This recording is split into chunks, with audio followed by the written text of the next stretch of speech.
तो कैसे हैं आप लोग? आज हम पढ़ेंगे भक्ति आंदोलन।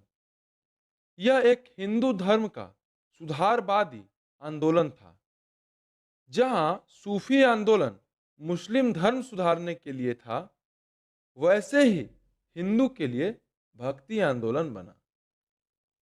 इसका उद्देश्य ईश्वर की असीम भक्ति, ईश्वर की एकता एवं आपसी भाईचारा एवं प्रेम को बनाए रखना था। भक्ति आंदोलन की शुरुआत 7वीं शताब्दी से लगभग 12वीं शताब्दी तक हुई और दक्षिण भारत से हुई थी। इस आंदोलन के संस्थापक थे शंकराचार्य और यही प्रचार प्रसारक भी थे। इस आंदोलन की विशेषताएं क्या थी? तो बता दूं कि केवल एक ईश्वर में विश्वास करने के लिए कहा गया था। इसमें धार्मिक कर्मकांड एवं यज्ञों का विरोध किया गया। इसमें धर्म जाति के आधार पर मतभेद को प्रतिबंधित किया गया। इसमें भक्ति संतों ने सामान्य भाषा में इस आंदोलन का प्रचार प्रसार किया। ये सामान्य का मतलब हुआ कि ये सभी संस्कृत भाषा या कोई जटिल भाषा का प्रयोग नहीं करते थे। ये केवल सामान्य भाषा, जिससे कि लोगों को आसानी से समझ आ सके, और यही कारण हुआ कि प्रचार हिंदी, बंगाली, मराठी और गुजराती भाषा में हुआ। इन्होंने मूर्ति पूजा का परित्याग किया। तो भक्ति आंदोलन को दक्षिण भारत से उत्तर भारत में रामानंद के द्वारा लाया गया था। रामानंद की शिक्षा से दो संप्रदायों का दुष्प्रभाव हुआ और दो भागों में बट गए। पहला सगुण, दूसरा निर्गुण। सगुण सगुण जो पूर्ण जन्म में विश्वास रखते थे, और निर्गुण जो भगवान के निराकार रूप को पूजता था। सगुण संप्रदाय के सबसे प्रसिद्ध व्याख्याताओं में थे तुलसीदास, नाभदास, निर्वाक, वल्लभाचार्य, चैतन्य, सूरदास, मीराबाई। तो इसमें नाभदास राम जी के भक्त थे, और मीराबाई तो सबको पता होगा कि वो श्री कृष्ण जी के भक्त थे। ये तो हो गया सगुण में। अब आते हैं निर्गुण में। निर्गुण संप्रदाय के सबसे प्रसिद्ध प्रतिनिधि थे कबीर, जिन्हें भावी उत्तर भारतीय पंथों का आध्यात्मिक गुरु माना गया। शंकराचार्य के अद्वैत दर्शन के विरोध में दक्षिण में वैष्णव संतों के द्वारा चार मतों की स्थापना की गई थी। पहला श्री संप्रदाय, दूसरा ब्रह्म संप्रदाय, तीसरा रुद्र संप्रदाय और आखिरी सनकादि संप्रदाय। तो श्री संप्रदाय के संस्थापक थे रामानुजाचार्य, जो कि उनका मत था विशिष्टा द्वैतवाद। ब्रह्म के संस्थापक माधवाचार्य, उनका मत था द्वैतवाद। रुद्र संप्रदाय के संस्थापक थे विष्णु स्वामी, उनका मत था शुद्ध द्वैतवाद। और आखिरी सनकादि संप्रदाय के संस्थापक थे निर्वाकचार्य, और उनका मत था द्वैता द्वैतवाद। अब हम पढ़ेंगे भक्ति आंदोलन के प्रमुख संतों के बारे में।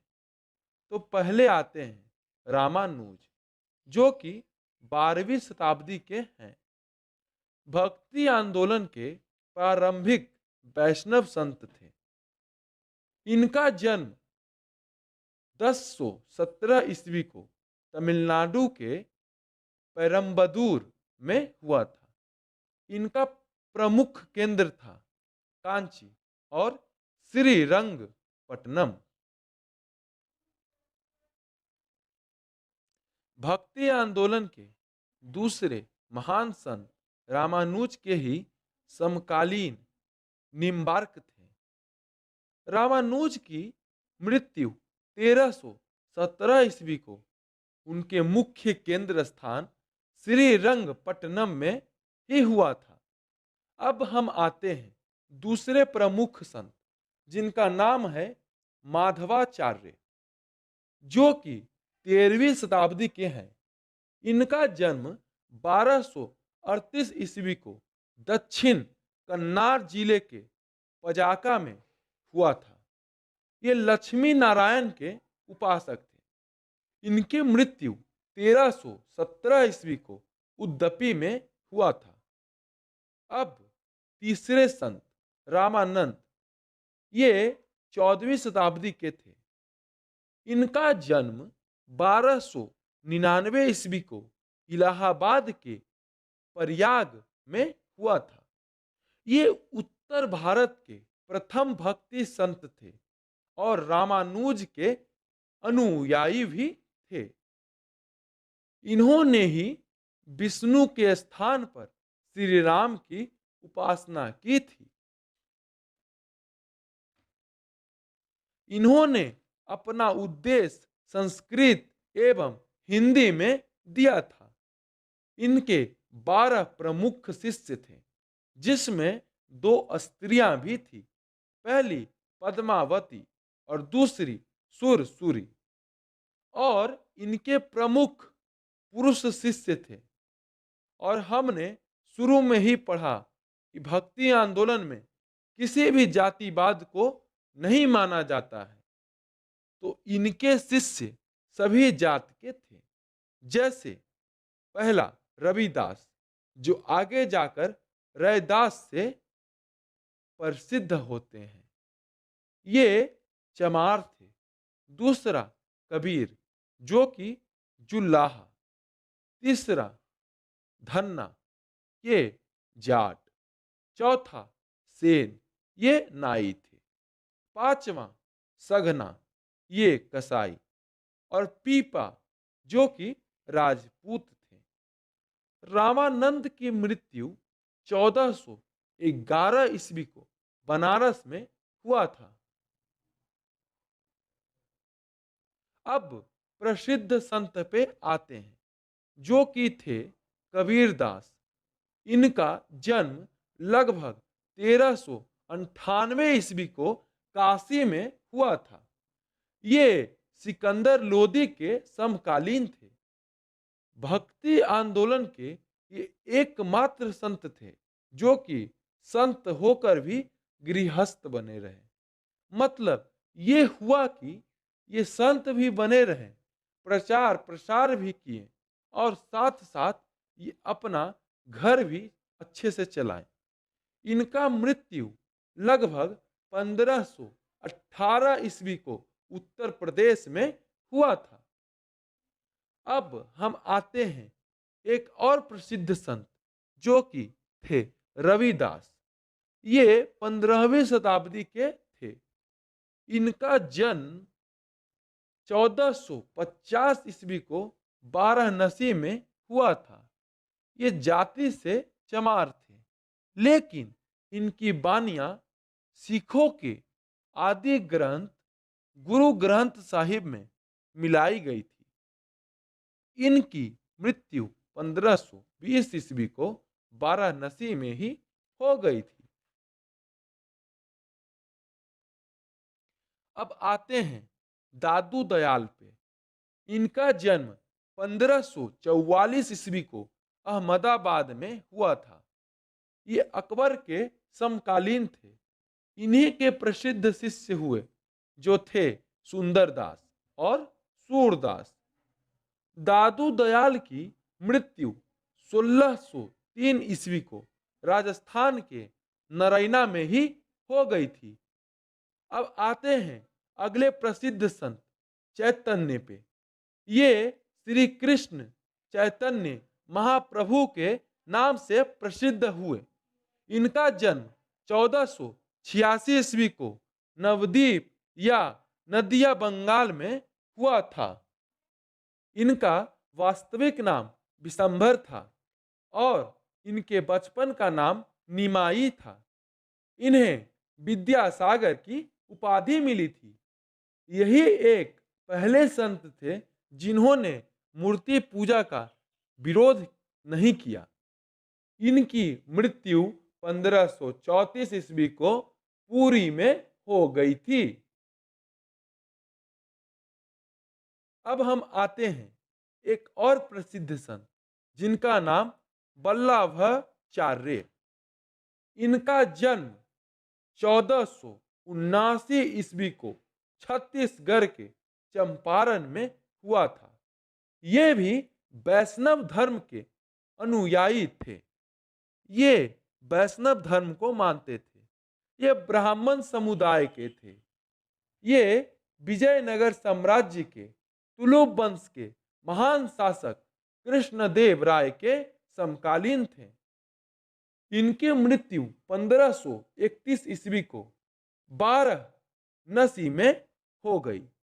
अब हम आते हैं अगले प्रसिद्ध संत मीराबाई।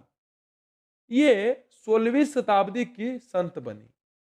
इनका जन्म 1498 ईस्वी को राजस्थान के कुर्की में हुई थी। ये कृष्ण जी की उपासक थी। यही भारतीय इतिहास की महान महिला संत हुई थी। इनका विवाह मेवाड़ के महान राजपूत शासक राणा संगा, जिनका वास्तविक नाम संग्राम सिंह था, उन्हीं के पुत्र भोजराज से हुआ था। मीराबाई ने श्री कृष्ण को अपना पति मानकर उपासना की थी, जिनकी मृत्यु 1546 ईस्वी को गुजरात के द्वारका में हो गई थी। अब हम आते हैं अगले प्रसिद्ध संत जो कि थे सूरदास। ये 16वीं एवं 17वीं शताब्दी के संत थे। इनका जन्म 1478 ईस्वी को उत्तर प्रदेश के मथुरा से लेकर आगरा मार्ग पे रौनकता नामक ग्राम में हुआ। ये श्री कृष्ण के उपासक थे।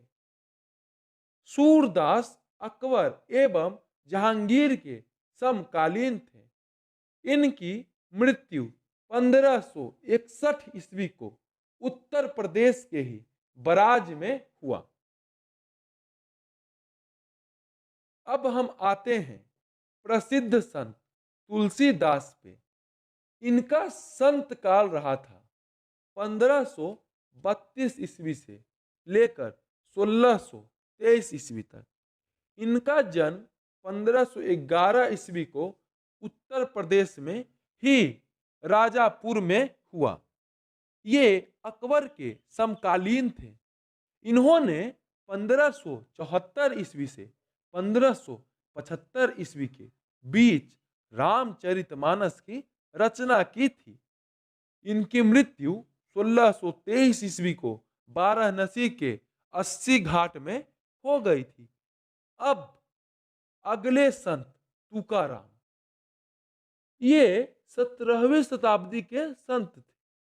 इनका जन्म 1608 ईस्वी को पुणे के पास देहू में हुआ। ये एक क्षुद्र जाति के थे। ये शिवाजी के समकालीन थे। इन्होंने हिंदू मुस्लिम एकता को बढ़ावा देने के लिए बरकरी पंथ की स्थापना की। इनकी मृत्यु 1649 या 1650 ईस्वी को देहू में ही हुआ था। अब हम आते हैं आखिरी संत जो थे रामदास। इनका नाम था सम्राट रामदास। ये प्रसिद्ध हुए संत रामदास से। इनका जन्म 1608 ईस्वी को महाराष्ट्र के अंबड़ में हुआ था। ये शिवाजी के आध्यात्मिक गुरु थे। इन्होंने 12 वर्ष तक भारत भ्रमण किया और कृष्णा नदी के किनारे एक मंदिर का निर्माण कराया। इनकी मृत्यु 1681 ईस्वी को महाराष्ट्र के ही सज्जनगढ़ में हो गई थी। तो दोस्तों, यहीं खत्म होता है भक्ति आंदोलन। अगर आपको ये वीडियो अच्छा लगा हो तो प्लीज़ लाइक करें, शेयर करें और इस चैनल को सब्सक्राइब कर लें। जय हिंद, जय भारत।